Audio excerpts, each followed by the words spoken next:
আগামী 12 তারিখ তো আমাদের জাতীয় নির্বাচন, কিন্তু আমরা কি জানি বাংলাদেশে কবে প্রথম নির্বাচন অনুষ্ঠিত হয়েছিল? আমি আছি আপনাদের সাথে কৌশিক জিপিটি, এবং আমরা আজকে জানবো বাংলাদেশে কবে জাতীয় নির্বাচন অনুষ্ঠিত হয়েছিল এবং কিভাবে হয়েছিল। বাংলাদেশে প্রথম জাতীয় সংসদ নির্বাচন অনুষ্ঠিত হয় 7ই মার্চ 1973 সালে। স্বাধীনতার মাত্র 1.5 বছরের মধ্যে এই নির্বাচন অনুষ্ঠিত হয়। 1971 সালের পর দেশ চালানোর জন্য দরকার ছিল জনগণের ভোটে নির্বাচিত সরকার। গণতন্ত্র প্রতিষ্ঠার জন্য এই প্রথম নির্বাচন আয়োজন করা হয়। এই নির্বাচন পরিচালনা করে বাংলাদেশ নির্বাচন কমিশন। তখন দেশের নেতৃত্বে ছিলেন বঙ্গবন্ধু শেখ মুজিবুর রহমান।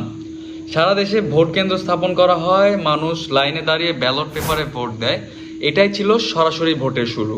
1973 সালের এই নির্বাচনই বাংলাদেশে গণতান্ত্রিক যাত্রার প্রথম ধাপ। এটাই ছিল বাংলাদেশের প্রথম নির্বাচন নিয়ে শর্ট একটি ভিডিও।